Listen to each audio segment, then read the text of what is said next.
तो वो परमात्मा एक ऐसी लीला करते हैं कि भक्त को अधिक संग्रह करने की आवश्यकता नहीं है। भक्त वही होता है जो उस लोक की परंपराओं से हटकर आध्यात्मिक परंपराओं के आधार से अपना जीवन निर्वाह करे, उसके आधार से चले, वो भक्त कहलाता है। अन्यथा जैसे भक्ति मार्ग पर चलने वाले व्यक्ति, कोई मार्ग पर चल रहा है, सफर यात्रा कर रहा है, तो वो कम से कम ही भार लेकर चल सकता है।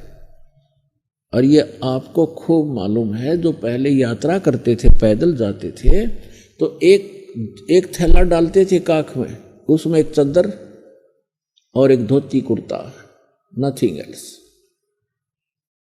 तो कहने का भाव ये है, हमने जाना सतलोक में और हम यहाँ वजन रख लिया ज्यादा, या कोठी मेरी है, ये कार मेरी है, 5 प्लाट ले लिए हैं और इतने एकड़ जमीन बना ली, राजा बन गया, ये राज मेरा है।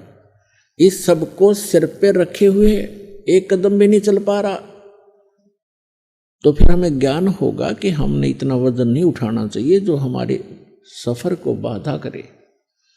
इसलिए कम से कम संग्रह करो। और ये परंपराएं जो हमने बना रखी हैं, ये ही हमारा दुख का मूल है, जड़ है ये दुख की। ब्याह शादी में लोग दिखावा ड्रामा करना, नाचना गाना, डीजे बजाना, कोई बात है ये? हमने बहुत से देखा, पहले दिन डीजे बजा रहे हैं, लड़के का विवाह है, धरती तोल रखी, अगले दिन वो दूल्हा ही मर जाता है दुर्घटना के अंदर। अब टक्कर मार कर रो रहे हो, अब बजाओ डीजे।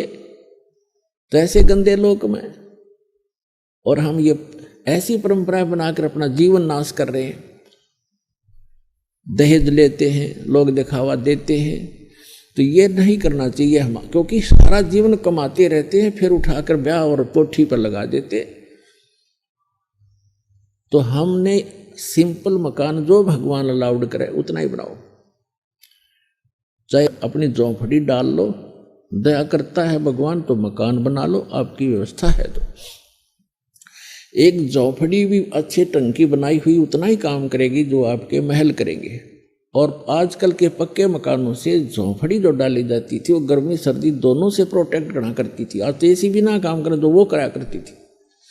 तो जैसा भी है, देश काल परिस्थिति जो बदल गई है, तो हम कैसे भी मकान बना कर रहे हैं, लेकिन भगवान की भूल ना पड़े और इन परंपराओं को कम करें हम,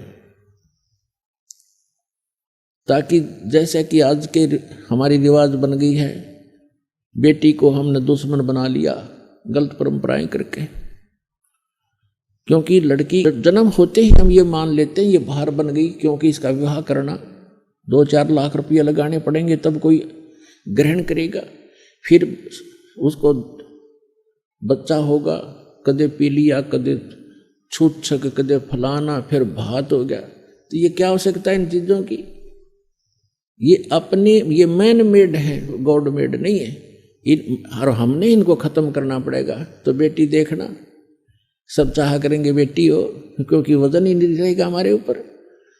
तो और बेटी बिना फिर बेटे के गाड़ोगे, बेटी ना होगी तो फिर ब्याह कितना होगा, अगला बेटी ना होगी तो किसी के। तो हमारी बुद्धि पर पत्थर पड़ गए, हम भगवान से दूर होकर समाज में ही रंग गए और उसी दृष्टिकोण से सोचने लग गए। तो इनसे ऊपर उठना पड़ेगा, तब हम भक्ति कर सकते हैं। हम सतलोक चलना है तो इन मर्यादाओं का अपना पालन करना पड़ेगा। यदि आप विद्यार्थी हैं तो विद्यार्थी वाला ही काम करे, और फिर वो अगर वो बच्चों में गधों पर बैठकर घूमता है गांव में जाकर, तो विद्यार्थी नहीं है और स्कूल आता नहीं है। इस प्रकार आप जी ने ये अन्य परंपराएं त्यागनी